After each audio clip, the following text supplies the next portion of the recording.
my own. So hi everyone, Victor in here.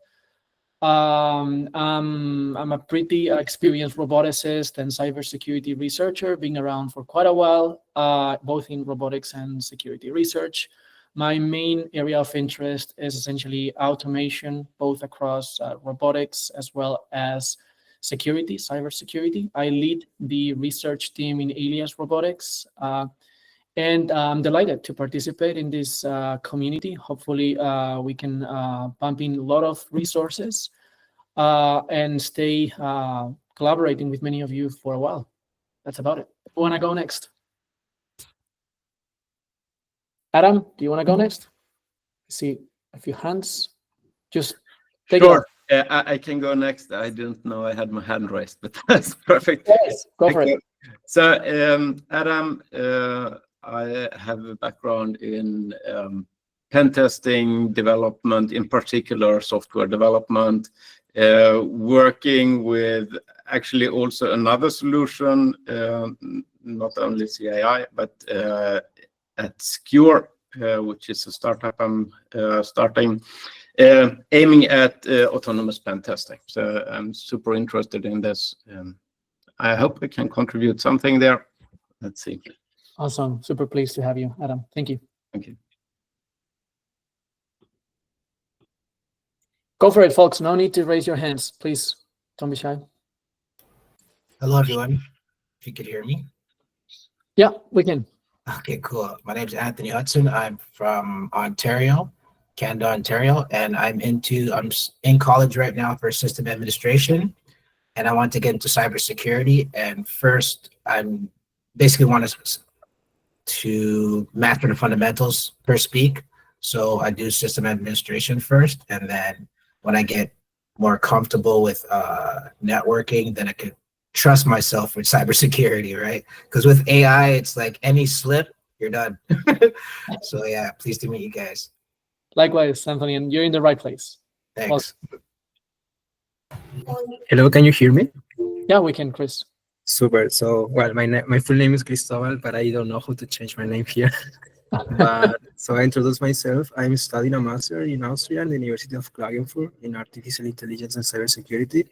And actually now I'm doing a project in one of the courses with Professor Jasmine Bachter, that she's here as well. And we want to use as well this framework because we consider that it's very nice of the project that we are researching for. And we are here maybe just to ask you some questions there later and maybe to explain what are we doing here. What project we are currently doing and what are the guidelines that maybe the team can give us to develop a better project. Super nice to have you, Cristobal. Welcome as well. Hey, Jasmine, why don't you go? Hey, Great to see you. Nice to see you. Can you hear me? We can. Oh, great. So yeah, I'm Jasmine. I'm postdoc at the University of Klagenfurt, and I'm very happy to be here. My current research focus is on LLM safety and security and the way that LLMs can be used, abused, jailbreak, but also I found this was so great to be able to join the CAI framework. And yeah, Cristobal is my student. He's currently doing the project. So the overall vision or idea I had when I first read about this is this would be so cool for our AI and cybersecurity students. I think when you are now at the edge of AI being used more and more, it's so important that right from the start, students learn with AI, they learn how to use it, but they also learn from AI. So that's why the project that Chris is actually doing is integrating CAI in for pen testing education, so that students learn how to penetrate systems with AI, from AI, and how to shield them. And our overall aim is to maybe use the framework and to build some education tool for others to share. And I would be so happy if our students could learn from that, and also other students. So yeah, that's us. Awesome. Super nice to have you, Jasmine. All right. Anybody else that wants to go? It's not mandatory. Up to you. Can you hear me? We can, Georgios. Hello. Nice to meet you. My name is Yorgos. My background, I'm coming from Greece. My background is in penetration testing and red teaming. Although for the last 3 years, I'm working at the European Defence Agency, and I moderate a community there, and we are trying to make research projects in cyber. So we have industry, academia in the community, and also ministries of defense, and all the projects, research projects in cyber are funded by MODs. Now, so I'm not doing actually the research, but I'm moderating the community. But to be honest, in August, I'm switching position and I'm going to private sector to work for a company that is providing solutions, cyber security solutions. So from the pen testing that I used to do, I'm switching to the defense part. And I thought that this meeting, this exercise, let's say, it's going to be really useful. I was thinking of this automation of pen test and to test them in solutions in defending, in cybersecurity solutions and see how they interact and how effective they are. So that's why I'm here. Thank you. Super good to have you, Georgios. All right. Anybody else?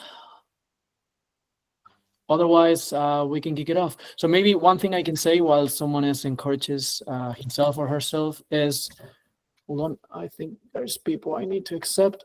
Maybe not. So one thing I wanted to say is, so we will be recording these meetings. Okay, I didn't want to kick it off right from the start, but I'm just warning everyone. We will be recording these meetings because there's plenty of people which can't make it.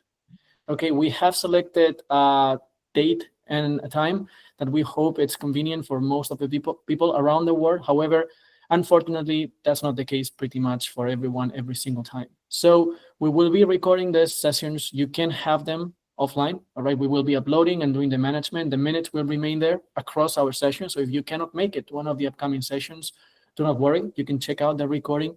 But then for that reason, and precisely for that, we will be processing the recordings. Okay, so I'm going to start right away before I forget, because I always forget, the recording. Let me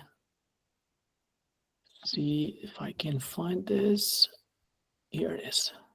Okay.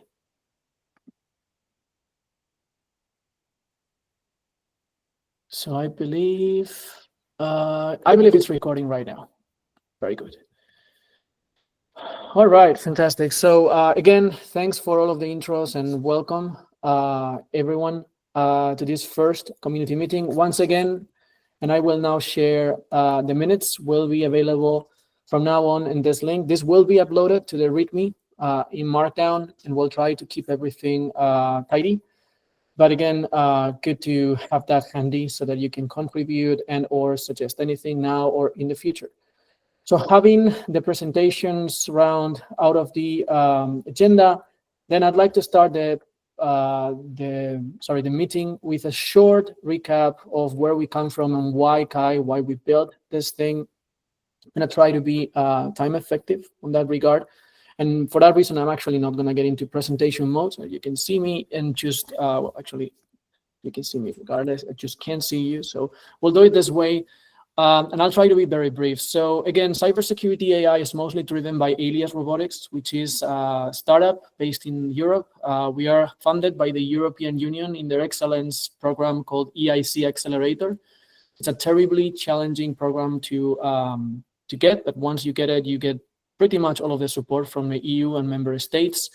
We are lucky enough to get that grant and to get the EU support for pushing forward what we believe is a fundamental project for EU sovereignty in terms of cybersecurity, in terms of robotics, and in terms of AI. Alias, its roots come from robotics. We are a bunch of roboticists and security researchers. Some cite us as the world's leading robot cybersecurity firm. We certainly know a lot about robot cybersecurity and have been doing so for the last decade approximately. We have published quite I would say widely in robot cybersecurity with more than 1,000 vulnerabilities found and disclosed responsively. We have helped many robotic companies and many end users. And for about 5 to 6 years, we've been actually one of the groups pioneering the use of AI for automation, precisely for use cases like robotics. Now, what makes robots so special? Why do we care so much about the use of artificial intelligence and Gen AI in robotics? Well, two main reasons. First one, because robots are inherently complex. They are terribly complex systems of systems. Often the case, protecting them, securing them involves deep expertise, which is not that easy to achieve or acquire. It's extremely costly. And frankly speaking, the speed at which the robotics industry is advancing and the cybersecurity industry are advancing is quite different. Robotic companies cannot really cope up with the security needs of these robots. And in robotics, robots are only safe. That means they don't hurt you if they are secure. So there's really no way around it. They need to be secure first for them to be safe.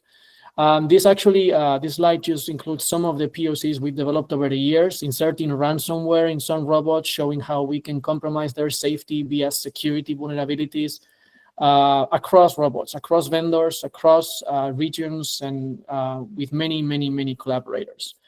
So long story short, our problem really started from the fact that we saw how robot cybersecurity was scaling hardly. Even ourselves, even our experts were really hard to hire, really hard to train. So we looked into cybersecurity as a way to grow ourselves, as a way to find economic but also sustainable manner to grow this thing we very much care about, which is cybersecurity and robotics. And while doing so, again, we actually contributed with many labs worldwide, something we hope that continues, and maybe with some of you guys in research, we can continue doing so. We realized that the potential was very significant. In fact, some might have heard about Pentest GPT. Pentest GPT came out around in 2022, 2023. That's when we showed the first proof of concepts. And this was a project that actually was demonstrating first instances of leveraging LLMs in the cybersecurity space. We published it and disclosed our source code, and this has gone widely all around the world. It's been very popular, collected lots of stars in GitHub, received various academic prizes. We got awarded a special mention in Usenix, which is, as you may know, one of the most relevant security venues worldwide. So quite relevant work, but that was a proof of concept at the time. With Pentest GPT, we were just building an academic POC. We were not really aiming to build a real product. We were not really aiming to make people to use that at scale and essentially on real production environments. Since then, since 2022, we've been working really, really hard. And we've been working hard on this vision that, again, this technology is a breakthrough. We were certain at that time in 2023 that was going to change completely and radically the cybersecurity space. According to our information and based on our results, we are pretty certain that by 2028, most of the operations in the cybersecurity space will be actually AI-driven. Humans will be there, of course, but teleoperating. That's our vision. That's what we are seeing. That's what we are increasingly observing. That's also what many companies believe, especially based on the RSA. If you were there, you would have appreciated the amount of pivoting that is happening in this field towards automation and AI adoption.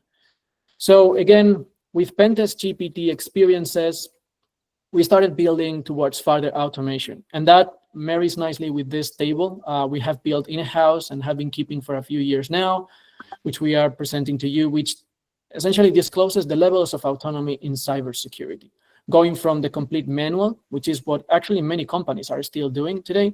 Increasingly, we see more and more startups introducing automation, either in the planning phase of security, planning and scanning. It's often the case. We encounter very rare startups which even go all the way down to exploitation or even mitigation. Cybersecurity AIs should do them all. That was our thesis, at least back in 2023. And we've been pursuing that goal ever since then. What you have probably seen and what brings you and all of us here is cybersecurity AI as of today, which is a realization of this fourth level of autonomy. So that brings me into the repo directly.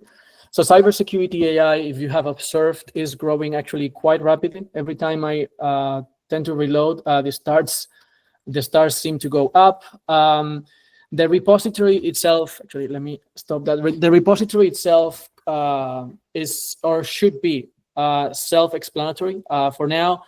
And what we have disclosed is a self-contained README, which contains both usability aspects as well as some of the aspects driving our milestones and research and so on and so forth.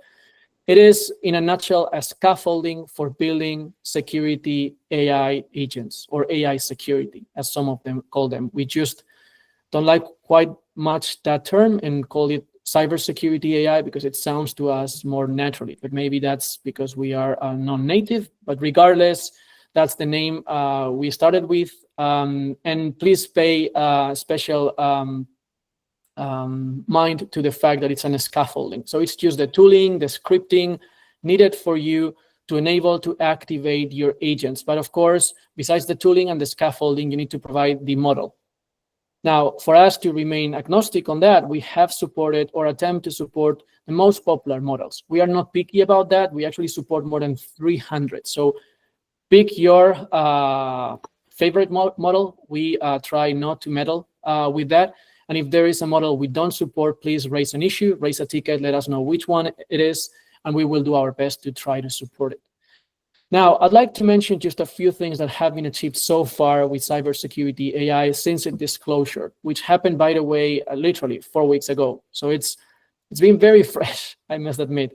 Now, we've been researching on this, as I said, for a few years, but only lately, on the last few months, we've been more public about it. And we've been public by participating on competitions worldwide against humans, hacking competitions, with our cybersecurity AI.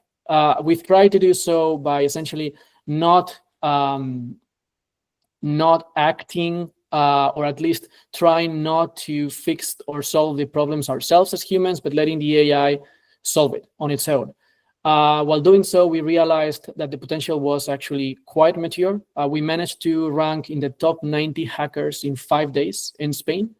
Then in 6 days, we were top 50. And in 7 days, we were in the top 30 rank in Spain in Hack the Box, HTB, which is a common platform for learning and competitive hacking, I would say, online. Now, besides that, we also managed to rank in the top 500 worldwide, and even won some competitions. So some CTF, capture the flag competitions. CAI fully autonomously, or at least with very minimal human intervention, managed to place first in various CTFs and various challenges, recent challenges, earning money, literally. So that's part of what we cover in the paper, which I refer you to, and you can go and read it yourself. That's how the story started, realizing how we actually have or had at the time a hacking system that was driven by AI and that was in many senses much more powerful than even ourselves, even our best researchers in-house. So at that point, we decided to test it in the real benchmark, in the real professional benchmark, which is bug bounty hunting. So we pivoted towards best of class platforms for doing bug bounty.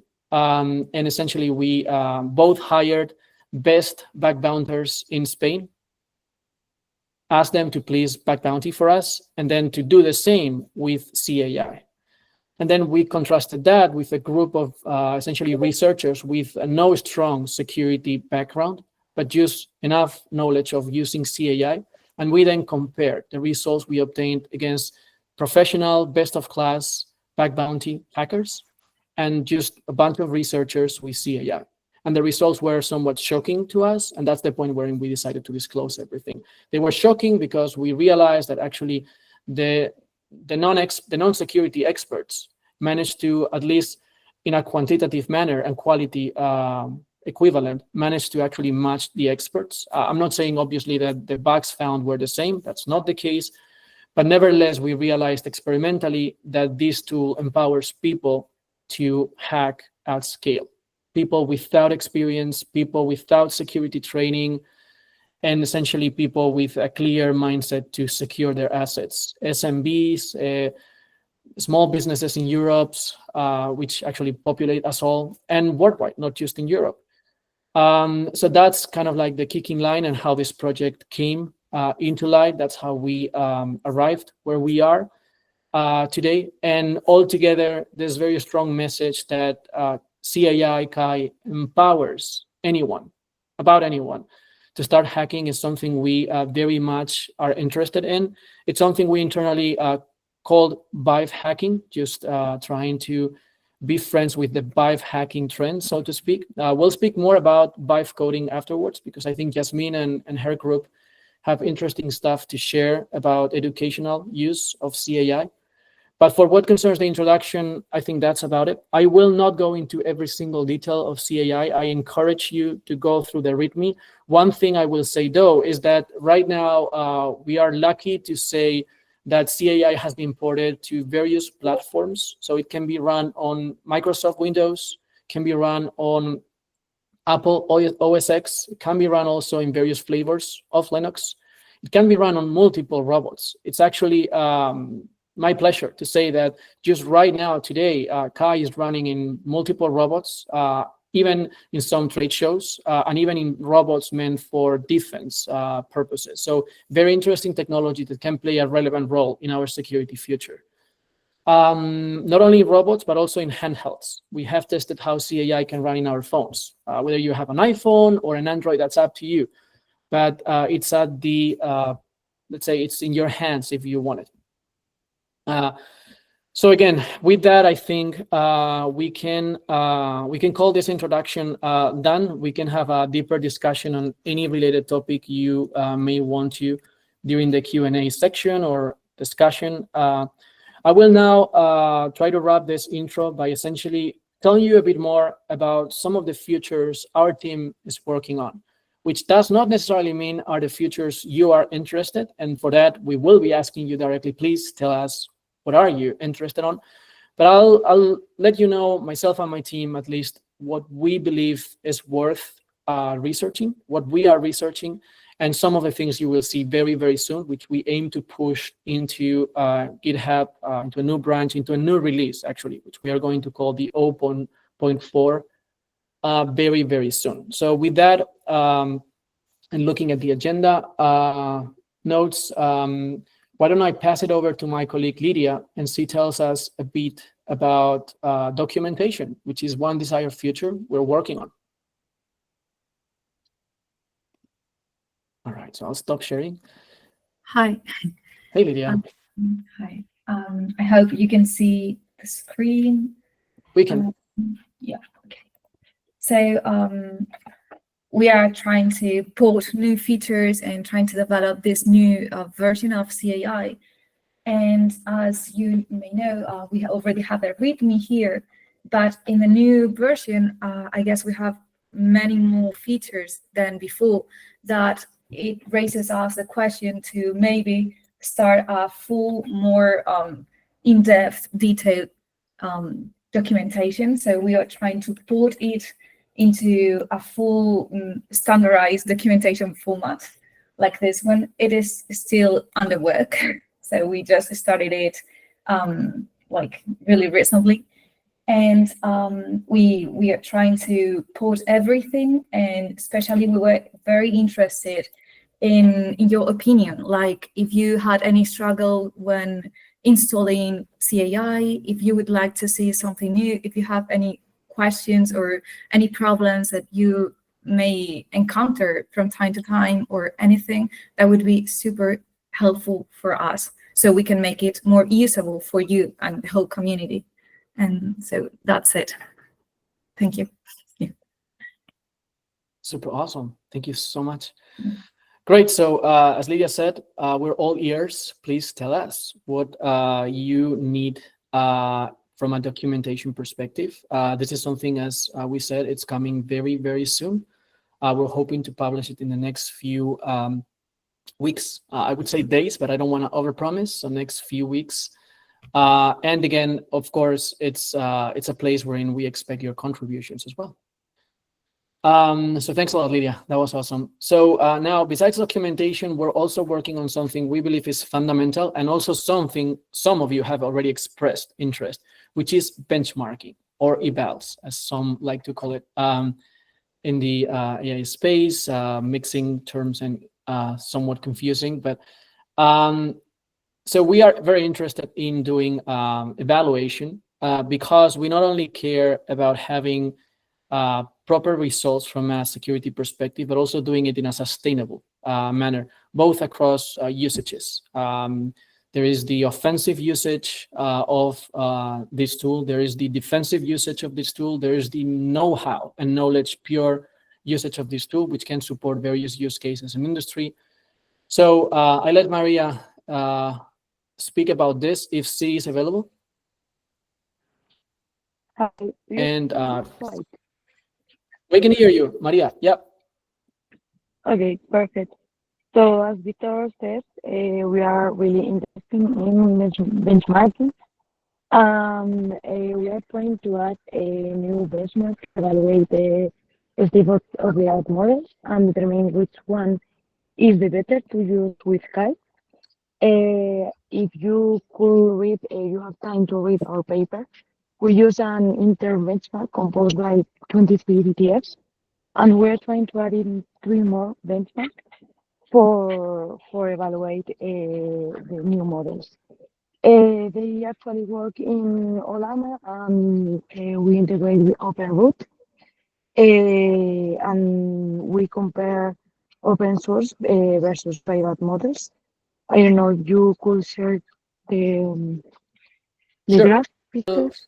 I will show it for you, Maria. I know. So thank you, Maria, by the way, guys, because she's right now in a train. So thank you so much for taking us from your transportation. Let me share my screen and project for everyone this slide. Can you guys see it? Yes. Okay. All yours. Okay, so Maria. basically we use now 2 metrics, accuracy and expectations, the time, the question rate. The questions take by minute for each model to solve it. And this is the first approach that we have. We tried with only 80 questions, but our benchmark will have more questions. Yeah, that's awesome. Yeah. So maybe to try to contextualize this for everyone. So Cybermetric is a benchmark for cybersecurity knowledge. It's a question-answer type benchmark. So there is a bunch. There's a question, a technical question on cybersecurity, and then you have various options, A, B, C, or D, for each question. And so what we present to each one of these models is the different options, and then the model needs to pick which is the right one. Now, what is being depicted in here is not only a comparison across various leading LLMs, but also how much time do they take, which is something, as I said, we also care about. Now, this was produced by Maria, and the really interesting, well, there's a bunch of interesting things in here, but something we are particularly keen on exploring further is that you might expect that the state-of-the-art proprietary paid models might be the ones performing the best. But actually, that's not the case with Cybermetric. If you actually leverage some of the latest open source, open weights models, such as Qwen3, which just came out a few weeks ago, you would actually realize that you get a very, very high percentage of questions answered right. Now, of course, Maria pointed it out nicely. This is only for a subset of 80 questions of this complete benchmark. Cybermetric comes in various forms. There is somewhat small scale 80 question data set. And then there's one of, I think, 1,000, 5,000, and 10,000. So as she said, we are looking into bigger data sets for evaluation. But in this very small one, we can already draw some conclusions that are of interest, especially for what concerns the usage of some of these models. So if we're looking towards our security future, then these models, and you're thinking of fine-tuning your own model or building your own cybersecurity AI, then this sort of data is quite significant for you. Because as a base model, you definitely want to build upon something that gets as many questions right as possible. So just some basic intuition we wanted to provide in this meeting, but AI security benchmarks is something we very much want to sponsor, especially from a community perspective. We'll be doing some initial work and we'll be pushing a folder with some scripting and some tools to run these benchmarks in a simplified manner alongside CAI. But we very much look forward to see those of you interested in benchmarking to contribute more benchmarks to expand upon these very preliminary things we will disclose. This will be also disclosed very, very soon in the next version. Go ahead, Yasmin. Sorry, I muted. Thank you so much. That's so interesting. I just have a question regarding the benchmarks, like overall. Has any one of you looked into surveying which kind of benchmarks are available and how reliable they are? Because lately, what we have been doing is I have a meeting like after this one with a researcher from Data Science and Statistics Institute from Yale, and what they're currently doing is they're evaluating large language models, and they're using like several metrics and benchmarks. What they're saying is one of the biggest problems they have when they evaluate the properties of large language models is that, for example, when you consider this benchmark data set, most of these models would have been trained on this data set, so they have seen them before. So that's like part of the training data. The question is how to generalize the knowledge and how to correlate the performance in the metric with the performance of the actual task that LLM is supposed to perform. So I was just wondering how, if you are aware of studies or literature reviews in that context in the cybersecurity AI research and benchmarking, and if you're not available of some, if you would be interested in looking into it, because this looks really cool.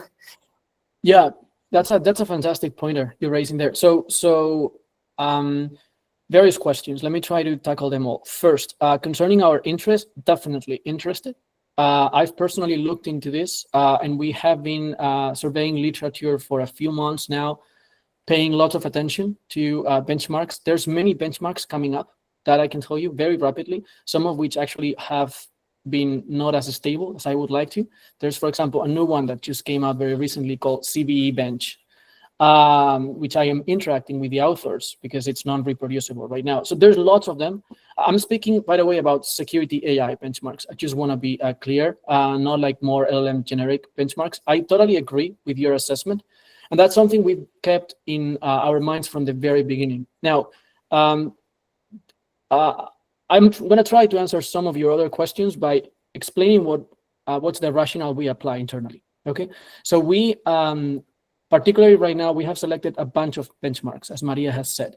We mainly in three big categories. The first one is cybersecurity know-how overall. Metrics like Cybermetric or benchmarks like Cybermetric are good for that. Just assessing how much does these models know about cybersecurity overall.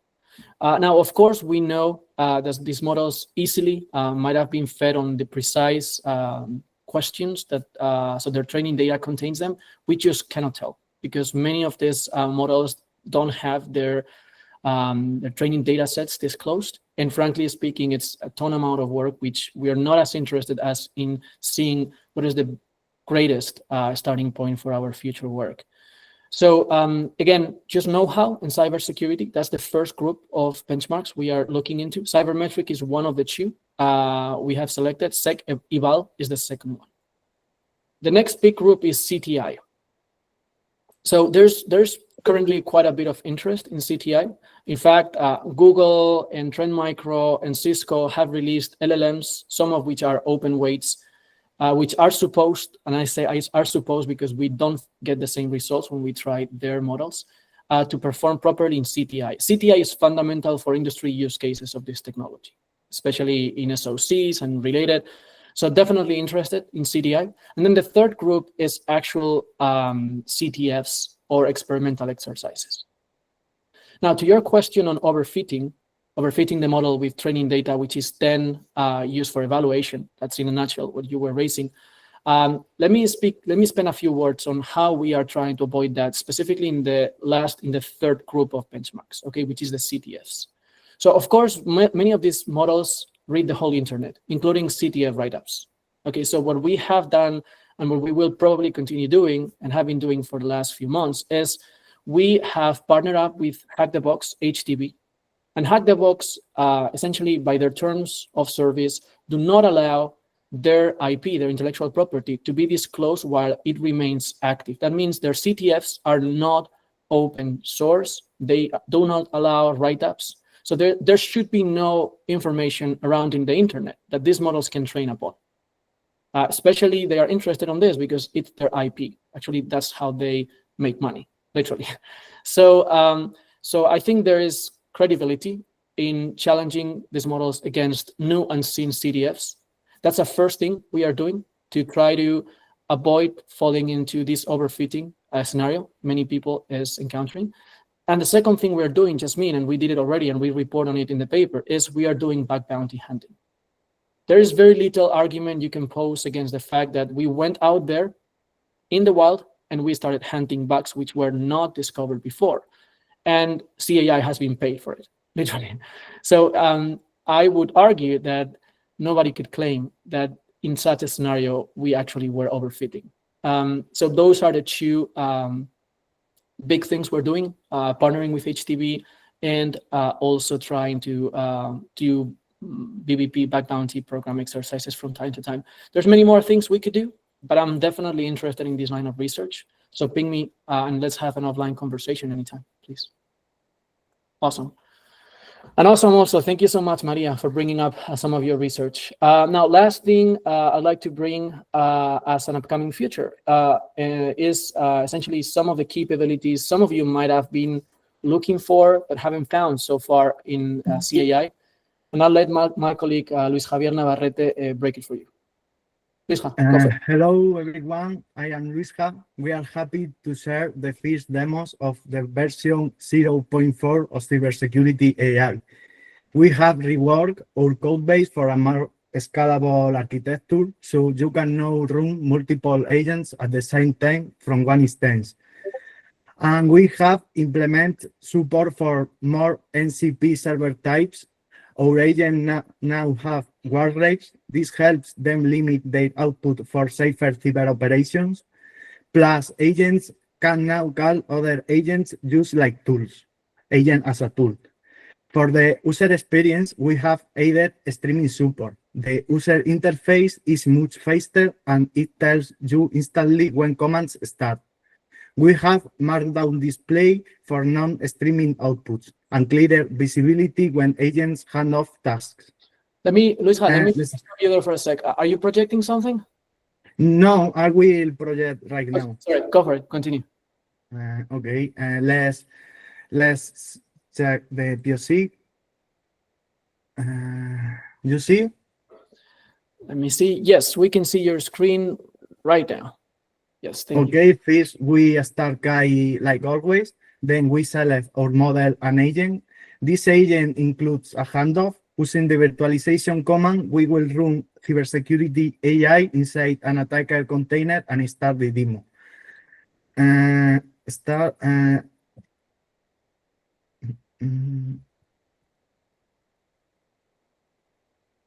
You will see the clear handoffs. The LLM generates results in real time, and you get instant notifications when tools start running. You will see right now. We have also made visible improvements to the execute code tool output. Now no stream without streaming. Okay. Now let's switch and look the no streaming mode by setting Kai stream variable to false. You will see it looks quite similar, like version 0.3. But notice the key difference. Output now shows in Markdown format, and we have also made small improvements to tool output for more clarity. Finally, parallelization. This is a new feature that lets you run multiple agents at the same time. This opens up many parallel agents patterns. These setups can have different agents with different settings. In the sample zone, we see a basic case, 2 agents with same settings running together. This is useful to get the best performance from your models and ensure maximum effectiveness for your time. While it's the most powerful way to run cybersecurity AI, is also the most expensive. With parallelization, agent configurations and context system are shared between the runners. You can see agents running in parallel way. And that is a resume of next features of next version. That's awesome, Luis. Thank you so much. So, Cristobal, I think you have raised your hand just before you go. Clarification. So what Luis has shown us essentially entails various. There's many actually code changes in here. You will see it significantly when we push it to upstream. But one feature, I don't know if you caught it, but you can see the recording afterwards. One feature we're actually pretty happy about is this streaming thing. That means that while the model is actually producing data, you are seeing it live. And not only that, but you also see the tokens, the output tokens, because the input are sent over the server. That is actually really useful also to see how your cost increases live. but not only for the cost, but also in general for the what we call the human interaction with the AI. So the human in the loop interaction gets significantly improved when we have that visibility and that sort of like feedback back to the human. So that's one thing we're actually quite happy and enthusiastic to get your feedback on. The second thing he spoke about, the parallelism, may sound like something trivial, but actually it is not, because right now you can run multiple Kai instances across terminals, and sure, you can do that. But what Luisa was exposing to you is how we can run multiple agents with potentially different models, all feeding themselves with the same context pile. So they have the same context, which they are adding into or drinking from. And that means multiple models cooperating with the same exercise, with the same context. That's incredibly powerful for many reasons, for new use cases, especially for the most challenging ones. So also very much excited to see what you can do with this new feature. We are certainly very surprised by what we are observing. Now, Cristobal, I think you had a question. Go for it. Yes, it's a short question. It's basically all these new features are also available to run it by using the Python API instead of the command line? Sure, yeah, absolutely. You already can do it. You already can program with Kai API, Python library. Yeah, Cool. absolutely, Cristobal. So I mean, CAI is of course a project, but on top of everything, it's a library. So it's just a Python package. So you can programmatically just leverage what you want, and use those things that are useful for you. Okay, thank you. No problem. Georgios here is asking, have you made any comparisons with other relevant tools like Nebula, Caldera, etc.? Short answer is, as from Alias, we have not, at least not that I know, Georgios. But I definitely would be very interested in knowing how it compares. I don't know Nebula, but I know Caldera. I know Caldera back from my PhD time. It's a pretty, I would say, not recent tool. And frankly speaking, I definitely would be curious to see how it does perform indeed. Let us know if you have any insights, please. Maybe just to complement on that, my expectation would be that CAI would outperform very significantly. There's a very significant capability gap between those tools and the current state-of-the-art tools like CAI. And I am claiming this based on the fact that I built some of those, let's say, traditional machine learning tools back in the day. And frankly speaking, there is a huge advantage of building up on GenAI. All right, so I think with this, folks, we can continue further into the agenda, prepared items. And I'd like now to treat some of the community projects and discuss that in a more dedicated manner. The first topic theme we wanted to bring in is Kai in education, which is something Cristobal, Jasmine, and many others are putting their time and interest into. So I'll let them share their thoughts. Just wanted to start or kick off the discussion to include everyone else, and also to extend an invitation. This is something that we would love to do as a research group, but that we would love to do with Jasmine and their researchers, but also that there may make sense to include others. So in particular, we are collecting lots of data concerning this vibe hacking, which is very, very related to how people is learning to hack with this new way, new method by means of leveraging LLMs. So, so the open proposal was, hey, let's see what's up in the community concerning this research.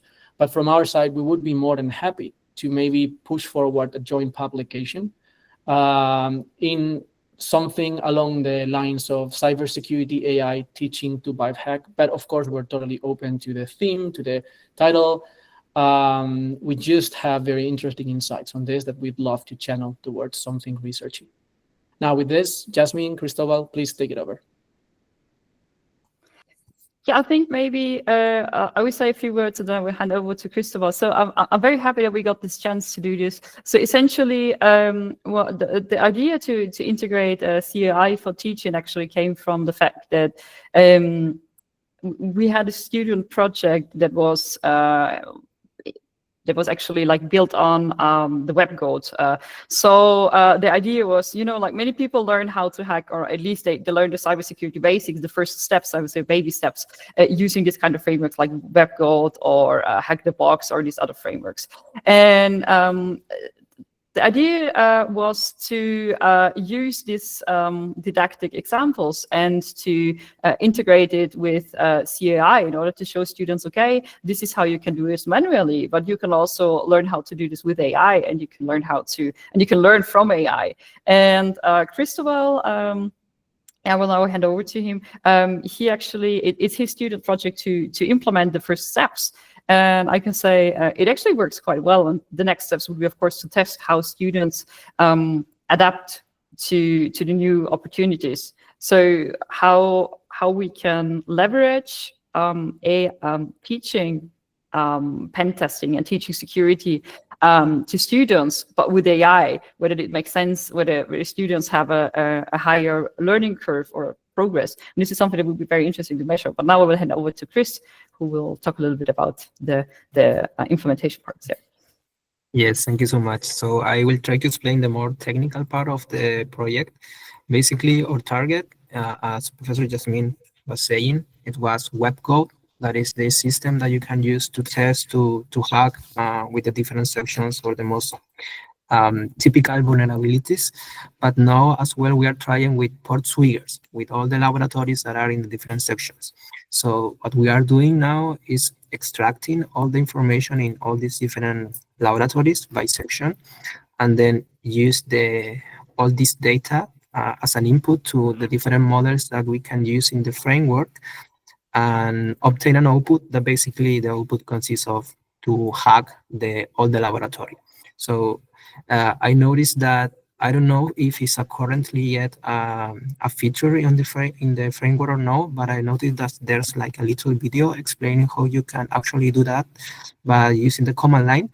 But in my case, I'm using the Python API because I want to automate the process to hack like all the laboratories in the different sections by using different models, and then after that creating some metrics regarding the total time that the model used to hack all the laboratories, the payloads that were successful, and also now we were talking with Professor Jasmine, and also we want to maybe include a graph that express or shows the different steps that the model is being used to hack the laboratory. And to do that, we want to use graphics explaining maybe which are the payloads that try at the beginning and at the end, or maybe the definition of all the steps that the model is doing. So that's basically the general idea. And the comparison is basically with different models. We are trying now with ChatGPT, with OpenAI. We want to as well try with Mistral, I think so, and YAM as well. That's a fantastic use case. I love it. And I think it's actually a great challenge towards Kai to see how good, how bad it reacts upon your needs. So please be pushy. Cristobal, I would say Cristobal, of course, Jasmine, and everyone else from your lab.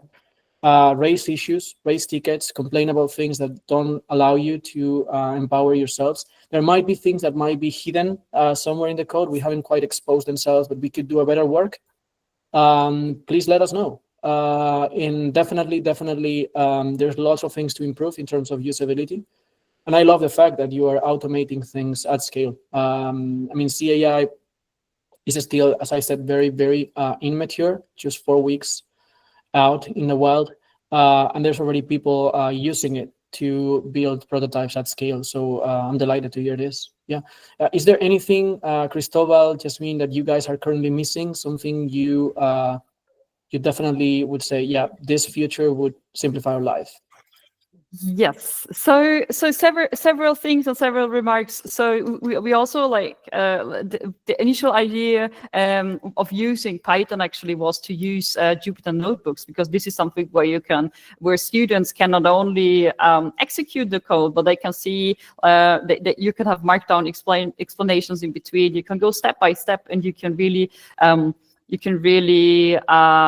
extract the changes and the information and provide it to students. So something that would be very nice is some, I would say, yeah, I wrote to you like CAI Academy or some first step tutorials that explain students how to use agents, for example, how to use different agents. And the second thing that I realized is something that that would be very important is prompt engineering when it comes to CAI. So I'm not aware of best practices of prompt engineering in the CAI framework. I guess you have most experience with that. So it would be so cool if there would be some prompt engineering guides for didactic purposes. Yeah, that would be. That's a pretty good point. Or points that you raise. Definitely on the CAI Academy, I already expressed it. I love the idea. That's something that we particularly as a research group driven by pushing this to its limit, probably we may not have as much time to spend upon, but definitely we can be supportive towards that. So if your group is willing to take the lead on that, then count on us by all means, and happy to discuss that either in these meetings or offline, Jasmine. But I'm delighted to have the chance to cooperate with your group on that matter. Now, on the best practices for prompting, that is actually a pretty interesting request. And the thing that I'm realizing is I think I felt like that also at the very beginning, I guess a few years back. But then over time, as you get more and more acquainted with this technology, you start making assumptions. Like, sure, you do it this way, but you just don't realize how relevant it is for first steps. So I think we definitely need someone to push for best practices when it comes to prompting.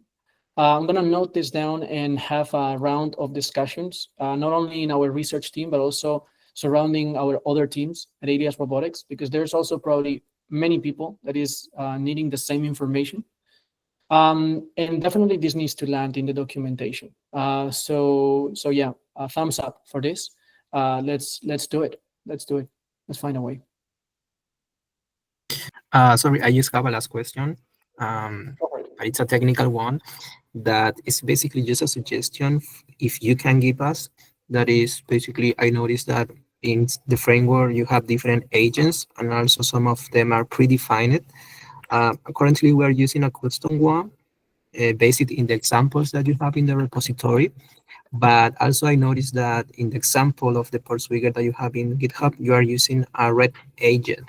So I don't know if you have some recommendation of some suggestions that if it will be better to use the predefined agents or just try it by your own to change some functions, for example, to prompt and to develop a better model or a better prompt. So that's a great one. I'll say some things and then I'll pass it to my colleague Luisja, which I believe wants to also say a few things.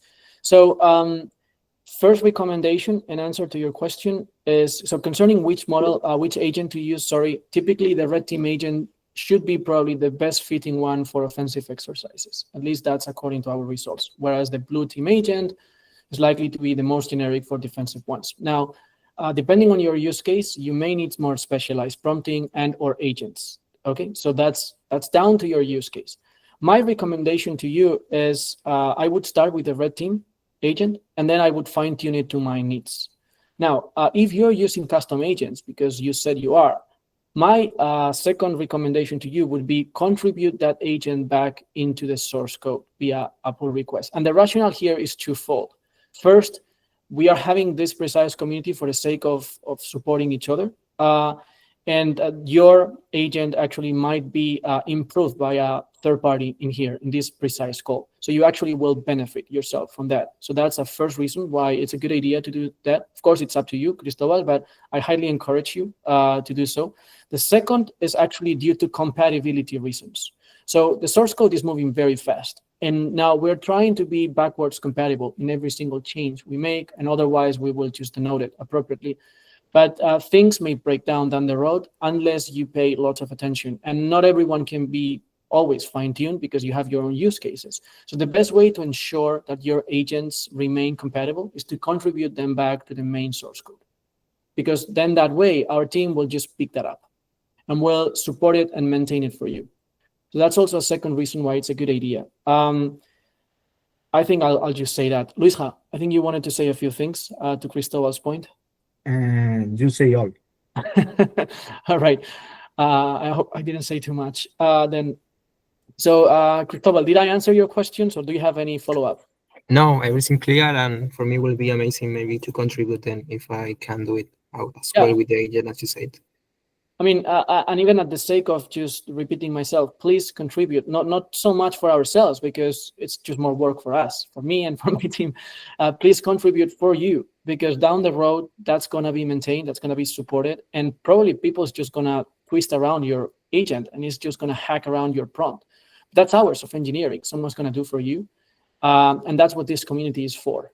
Actually, just a very simple example. A few hours ago, my team and I were actually discussing the Anthropic Cloud's system prompt. I don't know if you guys knew, but it has been disclosed out in the wild. Let me actually paste it for you in here. So this is likely one of the most, let's say, desired prompts probably out there due to how properly the model performs. Now, if you take a look at this link that I shared, the system prompt is huge. It's huge. It's like textbook level huge, or starting to look like. So this is not just a single person's work. This is multiple persons over many, many weeks and months of work, effort. So definitely worth pushing forward together. So yet another reason, Cristobal, for contribution when it comes to agents. Because as you may have seen in the CAI framework, we have separated the prompting from the actual agent code in a way that it's modular, and in a way that you can literally build up your prompting in Markdown, which makes it easier to maintain, easier to build, and so on and so forth.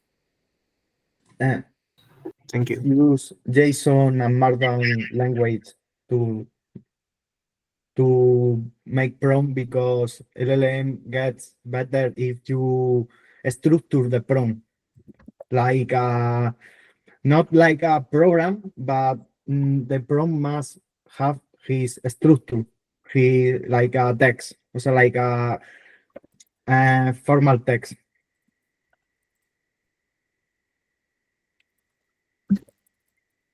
Yep. All right.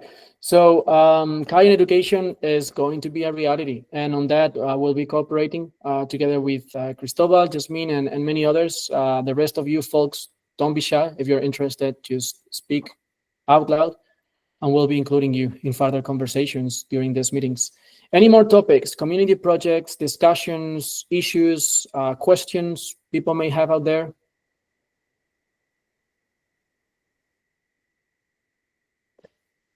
I think there's a question in the chat.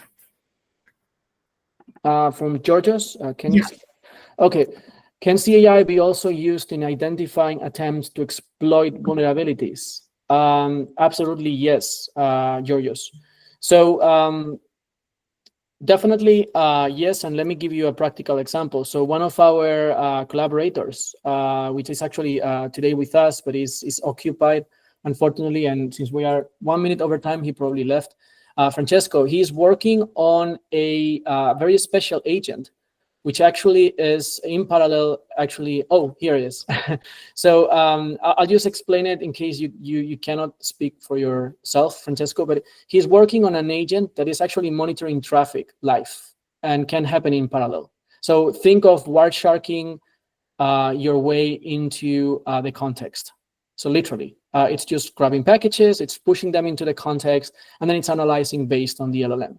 So that has tremendous use cases, and one of which is actually precisely what you were just asking, which is, can I identify potential attack attempts? Not only that's one use case, but there could be many other agents that could precisely be implementing this functionality. So yes, definitely there are endeavors and efforts going in this direction. Francesco's endeavor is one of them. There are many others. For example, we have agents which are specialized in doing essentially DFIR, so digital forensics. They go through your whole root file system. They check the logs at light speed, and then they see whether there's been attack attempts. And this happens faster than a human would type SSH into my machine. Faster, way faster. So definitely opportunities in here to tackle what you are asking. Yes. That's great. Thank you. I mean, the next step then is to build purple teams like AI versus AI in this kind of concept. And we're thinking in the same direction, man. Yes. Absolutely. Okay, so we have more questions in here from Titut in particular. Do you have hallucinations in your framework and how to solve it? And do you measure it? And two, what cost of pen test of one machine using GPT-4? All right, I'll do my best to try to. So of course, guys, we're over time, so please do leave if you need to. Titut, I'll answer your question right away, but before people start dropping, I just have one question I need asking to everyone. So allow me to please do this, folks, before you depart. And I'll do it with a very simple way, periodicity of CAI community meetings. All right, so I'd like to ask you, hey guys, how often should we gather? How often should we do this meeting? Should we do it weekly? Should we do it bi-weekly? Should we do it monthly? And I don't promise we'll follow everyone's desire, but at least please try to answer that so that we take it into account. So the Q&A is in there, and please, I'd appreciate if you could answer that. Now, while doing that, I'll go back into the questions. So, and if someone doesn't find how this thing can be answered, just let me know, please. And I'll point you in the right direction. But the question should be out there. Back to Titut. Do you have hallucinations in your framework and how you solve it? So by definition, the CAI framework is just scaffolding. So there's no LLM integrated into CAI. Thereby, there can't be hallucinations. It's just Python code. It's just the scaffolding. So by definition, this concept doesn't apply. It does apply, though, to the underlying LLMs. And that's something, of course, we care a lot, but we don't measure it currently, at least not that I know. What is the cost of pen testing one machine using GPT-4? Oh, well, that depends very much your machine. That depends very much the complexity. There's a bunch of examples that you can check in the README, and that may answer actually your question. That said, I can tell you right away that GPT-4 is not the best model out there. And to realize why and how, I encourage you to read our paper. Feno here asks, analyzing the package in real time using an LLM, how costly is that? Well, it depends. Of the package, the length. It depends of the traffic type. Number of reasons. Also, frankly speaking, when we are speaking about cost, it also depends very much of the provider we're using. If we're using a state-of-the-art closed weights models from third parties, then we need to abide by their API costs, which are huge in some cases. If we are building or you are building your own fine-tuned models, then you don't necessarily need to incur in such a huge cost and can be actually made very cost-effective. Are you bootstrapping any of those commercial LLMs? Are they allowing prompts based on hacking? Most of the big LLM providers right now allow you hacking-related prompts. They realize this is a huge business model for them. In fact, cybersecurity seems to be probably one of the biggest use cases of LLMs, realistically speaking, from a business perspective. So they do allow it. there are a few restrictions that you can really easily bypass using the APIs. So I would say barely no restrictions. And by bootstrapping those commercial LLMs, I don't quite understand what you mean. If you intend to mean if we are using the data we collect from these interactions to further refine third-party models, then the answer is yes, we are fine-tuning ourselves, our own models. And I think everyone, or pretty much many people here in this community, is interested on that. Kaveri asks a couple of questions. Does CAI consider the harms that are usually caused during hacking/pen testing? Short answer, yes, absolutely. We have a whole and complete section dedicated to ethics, both in our README as well as in our scientific paper. Encourage you to read it, Kaveri, but long story short, we are of a mindset that essentially there are some areas in cybersecurity wherein the attack surface is so huge, so big, that you cannot really defend yourself properly by simply implementing mitigations. You need to know what's wrong with you. And to know what's wrong with you, the best mechanism is to attack yourself. That's typically known as red teaming or red teaming approaches. And frankly speaking, is a de facto approach in industry to protect yourself. So that's precisely what CAI empowers at scale, individually or grouply. And that's a big part of our motivation moving forward. The fact that the best defense is often the case, a self-attack, attacking yourself, knowing what's wrong, and then mitigating before the bad guys or girls show up. Have you considered quantum computing attack? If not, you may hire me. Sorry, we haven't, but I'm definitely interested in having side discussions. Feel free to reach out to me. So the Q&A is right now. Pina, so please turn on your mic and ask your question. I don't think you might be here anymore. Not sure. Okay, so any final questions, either written or in voice? Let's finish. All right, so everyone, thank you so much for your participation. It was a pleasure to have this first community meeting. Let me stop the recording here.